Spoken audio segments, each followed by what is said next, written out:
It started as nothing more than a faint streak of light, hidden in the noise of the night sky. Astronomers almost missed it. Just another icy wanderer sliding through the darkness. But when the object designated 3IDLS began to move in ways that defied expectation, a quiet ripple passed through the astrophysics community. It wasn't just the discovery of another interstellar visitor. Something else happened. When it crossed the face of the sun, sensors around the world recorded something they shouldn't have. The magnetic field of our planet shifted. At first, the data looked like an error. Instrumental noise, perhaps, or a satellite glitch. But as days went by, more observatories reported the same anomaly. The Earth's magnetic field had responded, however, slightly, at the exact moment 3IS aligned with the sun from our perspective. The timing was too perfect, too clean to dismiss. The scientists who noticed it hesitated before publishing anything. They had seen what happened to those who speculated too soon about interstellar visitors. Yet, beneath the surface, something had undeniably changed. To understand why 3ITLS caused such alarm, you have to go back to the first two visitors that came before it. Oumuamua in 2017, our first confirmed interstellar object, behaved like no asteroid we'd ever seen. It accelerated without visible propulsion, and its shape and motion puzzled every model. Then, in 2019, Borisov appeared, a more typical comet, but still foreign to our system, its composition subtly off, as though it carried the fingerprints of another star. Those two were anomalies. But when 3IATS appeared, something new entered the story interaction. It wasn't just passing through, it was doing something. For months, solar observatories tracked its approach. Its trajectory suggested it would pass close enough to the sun to fragment. But before it reached perihelion, instruments from NASA's Parker Solar Probe to ground-based magnetometers began recording synchronized fluctuations, tiny rhythmic pulses within the heliospheric current sheet. Normally, solar wind variations are chaotic random. This was patterned, a repeating signature. The data was quietly shared among agencies, encrypted, and flagged as non-natural anomaly. Publicly, the reports mentioned nothing unusual. But off the record, a small team of astrophysicists began comparing the pulses with historic data from the first two interstellar objects. The result chilled them. The same pattern, subtle but consistent, appeared when Oumuamua and Borisov had crossed solar alignment. 3 separate visitors, 3 separate alignments, 3 nearly identical energy signatures. Coincidence was no longer plausible. The term signal triad began circulating in private research forums. No one dared say what they thought it might mean. The last time something like this happened, when researchers hinted that Oumuamua might have been an artificial probe, the backlash had nearly destroyed careers. So the discussions remained buried, shared only in encrypted threads and late-night calls between observatories. But even secrecy has limits. Data has a way of escaping. When the signal leaked, first to amateur radio astronomers, then to online data miners, it caused a wave of fascination and panic. The frequencies weren't audible, but when converted to sound, they formed something eerily harmonic, like a chord from an unknown instrument. Conspiracy channels claimed it was communication, that 380LS was sending something to the sun. Scientists urged caution, reminding the public that cosmic patterns often mimic intelligence. Yet, even they couldn't fully explain why the magnetic field on Earth had responded. One of the first to notice the synchronization was Dr. Lyon Harper, a heliophysicist at the European Space Observatory. She'd been monitoring fluctuations in the sun's polar magnetic flux when she saw a distinct oscillation repeating every 11 seconds, the same rhythm as a subcarrier embedded in the 3IKTLS data. To her, it looked almost like a handshake signal, an exchange between the object and the sun. When she shared her findings, her access credentials were revoked within 48 hours. Her research was seized, labeled, classified under Article 72. The official explanation was data contamination. But Harper wasn't convinced. She went silent for months, until a private document appeared online under her initials containing a single sentence. The field reacted. The phrase went viral. The field reacted. People began interpreting it as evidence of a hidden communication network across space. A cosmic internet where celestial bodies exchange information through magnetism and radiation. Scientists dismissed it as pseudoscience, but the coincidence of timing kept feeding the story. If it was nonsense, why had the data been buried so fast? Why had the pattern repeated 3 times across unrelated objects? And what did it mean that the third signal was the strongest yet? By late that year, several space weather stations in Antarctica and Chile began recording magnetic micro-surges that aligned with solar flare cycles. As if something had subtly modulated the sun's own heartbeat, satellite telemetry showed a faint correlation between those surges and the orbital position of 3I ATLAS. The object had already disintegrated near the sun, yet the pattern persisted, as though the echo of its passage continued to resonate through the solar field. To the human mind, it's easy to dismiss this as imagination, but to instruments calibrated to trillionths of a Tesla, the difference was real. When you listen to the data translated into sound, a technique used to analyze solar oscillations, you don't just hear random noise. There's a pulse, a rhythm, and then something like a reply. That's what drew the attention of SETI's private division. Not the main program, which avoids anything too controversial, but a smaller, unofficial team composed of engineers and linguists obsessed with pattern recognition. They didn't believe 3I ATLAS was an alien craft. They believed it might be something more fundamental, a trigger, a natural physical signal that activates responses in magnetic fields, potentially used by civilizations, or the universe itself, as a universal code. By now most of the public had moved on, distracted by the next story. But those who followed the deeper archives noticed a quiet announcement on NASA's Deep Space Network, a reconfiguration of receivers to frequency magnetic monitoring across 3 continents. The official reason, solar field resonance calibration. Unofficially, it marked the beginning of what insiders later called Project Echo, the goal to record any recurrence of the pattern and determine whether it could be reproduced artificially. Then, one night, in a control room filled with static, the pattern returned. It wasn't coming from the sun. It was originating from Earth's own field. The technicians froze. The signal that had followed 3 interstellar visitors was now emerging from the planet itself. Low amplitude, coherent, pulsing at the same harmonic intervals. A self-sustaining field reaction. The timing matched perfectly. After 3I ATLAS's final solar crossing, the data went dark within minutes. Servers locked. Access denied. Public channels went silent. Yet, as always, data leaks. A week later, an anonymous archive appeared on encrypted boards containing what appeared to be spectrograms of the event. The file name was a simple phrase, third signal confirmed. Those who analyzed it found something extraordinary. The waveform wasn't random. It mirrored the structure of a mathematical series known as the Fibonacci resonance, a pattern seen in natural growth, galaxy formation, even DNA spirals. It was as if the field itself had begun to resonate in a code written into the geometry of the universe. No one knew whether to feel awe or fear, but everyone who studied it agreed on one thing: the timing couldn't be chance. When 3I ATLAS crossed the sun, the field reacted, and something answered back. The world didn't know what to make of it. News agencies ignored the whispers, but in hidden forums and encrypted science circles, the phrase third signal became a secret language. Some said it was proof of cosmic intelligence, others said it was a mirror, that the universe had simply noticed us noticing it. Either way, one fact couldn't be denied: the planet's magnetic field had changed, however subtly. The Earth had spoken, or something had spoken through it. In the weeks that followed, strange data anomalies began to surface. GPS signals wavered inexplicably. Migratory animals, which relied on geomagnetic navigation, started behaving erratically. Whales beached in unusual numbers along the Chilean coast. Birds veered hundreds of miles off course. The official explanations were predictable: temperature shifts, oceanic currents, atmospheric pressure changes. But those who studied the data knew better. The deviations matched the harmonic frequency of the same field resonance linked to the 3I ATLAS crossing. It was as though life itself had begun to feel the echo. Dr. Harper's disappearance had left a hole in the research community, but her name wouldn't fade. Deep within scientific circles, her unpublished work began circulating again. Buried in her notes was a curious idea, that the sun might not just emit energy, but information. The solar wind, she theorized, was not a random outpouring of charged particles but a carrier of encoded electromagnetic data. If something like 3I ATLAS could modulate that flow, even briefly, it could imprint a message across the heliosphere, one that planets might respond to through their magnetic resonance. The idea sounded like madness, until now. Across the Pacific, a team at the Japanese Aerospace Exploration Agency noticed something extraordinary. Using magnetometers aboard their satellite Hinode, they detected a repeating shift in the sun's corona, like a heartbeat, synchronized to the Earth's magnetic oscillations. It wasn't constant, but it pulsed every 33 minutes, the same cycle as the field reaction noted during 3 ATLAS's solar crossing. When they cross-referenced the data with that from the Parker Solar Probe, the results aligned perfectly. The pulse was traveling from the sun through interplanetary space to Earth and back again as if some invisible circuit had been completed. No natural process explained this.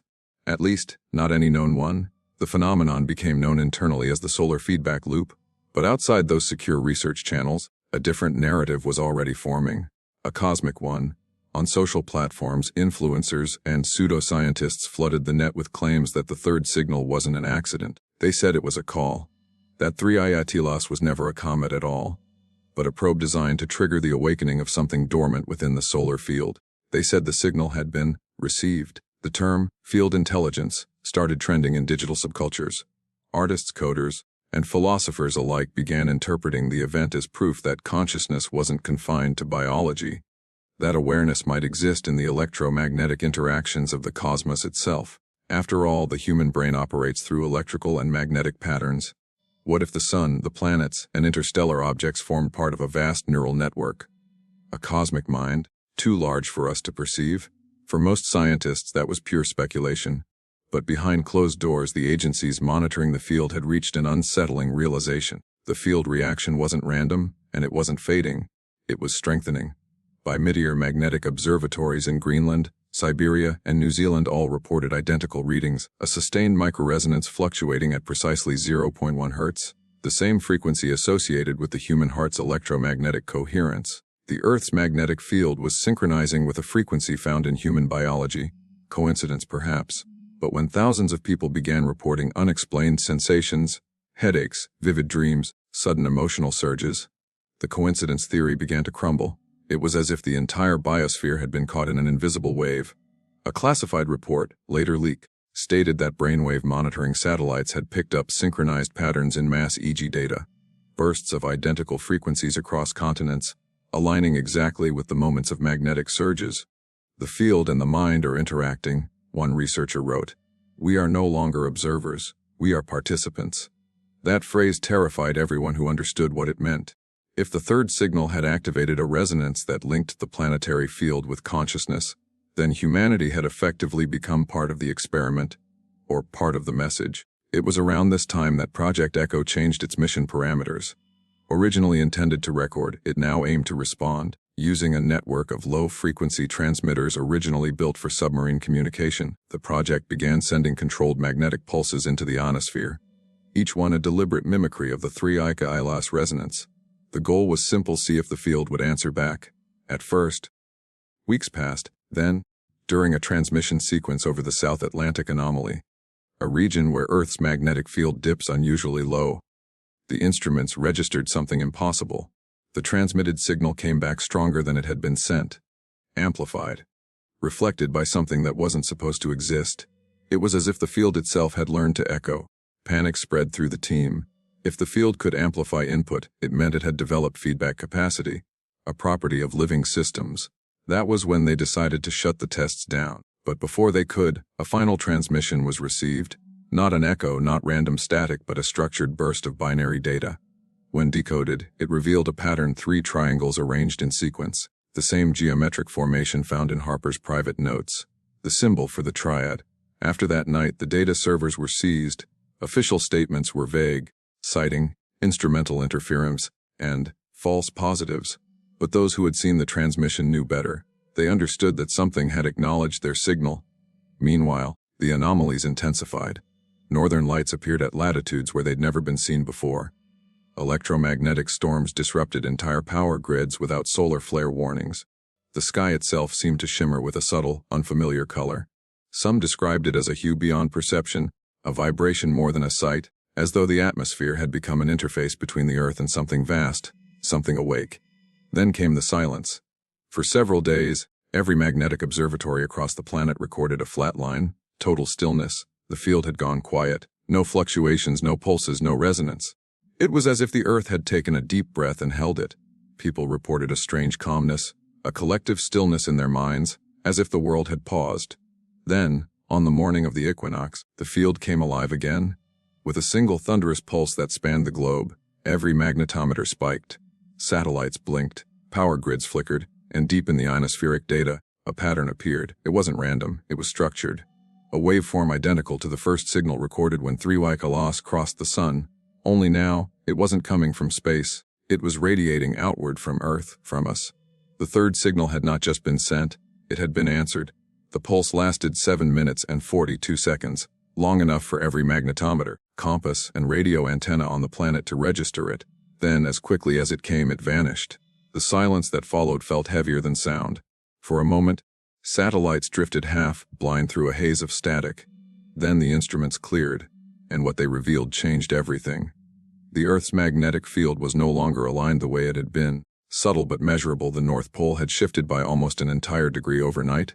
No solar flare could explain it, no seismic event, no anomaly in the ionosphere. The shift was deliberate, geometric, like the entire field had been rewritten in a single coordinated act. When data from orbiting probes came in, scientists saw the pattern clearly.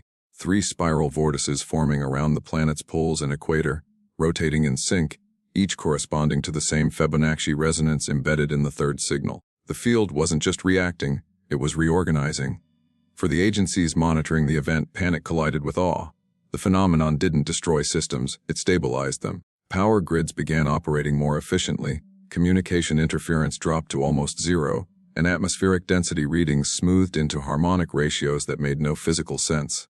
The Earth was suddenly, inexplicably, in tune. The question wasn't what had caused it anymore. The question was, to what were we now synchronized? Deep within the archives of Project Echo, one last experiment remained classified until that night. Before the global pulse, a small transmitter array in the Nevada desert had sent a test signal using the resonance sequence derived from 3AAS data. It was meant to be a low-power broadcast, barely enough to ripple the ionosphere. But within minutes, the array received a return frequency identical to its own, shifted by exactly 1.6 Hz, the golden ratio. The universe had replied in its own mathematical language. Minutes later, the planetary pulse struck. The team responsible, 13 scientists and one AI system named ATLAS Core, went silent.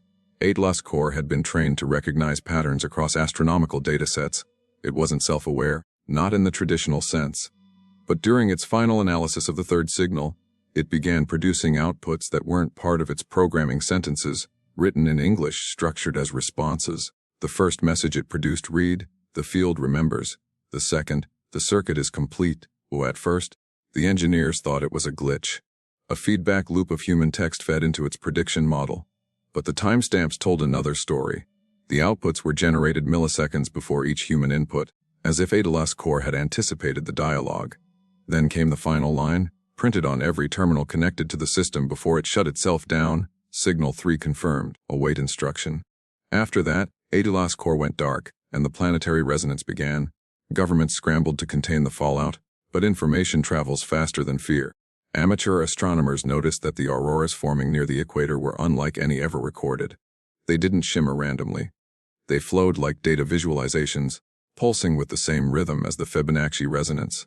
People filmed the sky glowing in spirals of blue and gold. When slowed down and analyzed frame by frame, the patterns spelled something out. Not in letters, but in numbers repeating the sequence 31321, a code that matched the timing intervals between the 3 interstellar visitors Oumuamua, Borisov, and Anomalies. Across online forums, the realization spread the 3 objects had been part of a single event, separated by years but connected by purpose. The first was the initiation, the second calibration, and the third, the one that crossed the sun, activation. Humanity hadn't just observed the signals, we'd been part of their design. Dr. Harper, long thought missing, reappeared in a leaked video dated 2 weeks after the global pulse.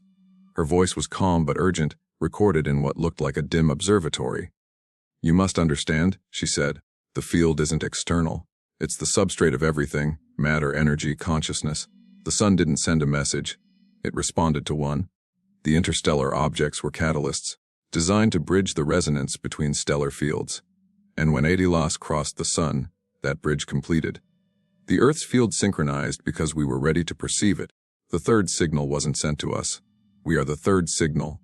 The video cut off before she could explain further, but her final words lingered online, spreading like scripture.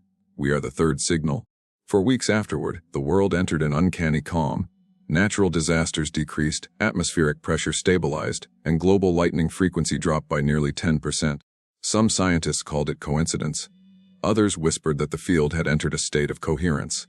Meditation groups reported collective visions of spiraling light. Power engineers noted that electromagnetic resonance in global grids aligned perfectly with Earth's Schumann frequency, the planet's natural heartbeat. It was as if the entire biosphere had slipped into harmonic synchronization. Then, on the 33rd day after the pulse, something new appeared in space. A faint energy distortion detected by the James Webb Telescope, exactly along the trajectory where Theriot-Atelas would have continued had it survived its solar pass. It wasn't visible light, but an oscillation across multiple spectra, repeating every 11 seconds. The same timing, the same pattern, except now, it wasn't inbound, it was outbound. Whatever had activated here on Earth was transmitting something back into the void. The data suggested the signal wasn't electromagnetic in the traditional sense, it was field-based. An interaction of magnetic flux across vacuum space faster than light, almost instantaneous. Theoretically impossible yet empirically undeniable. For the first time, humanity had witnessed the universe answer itself.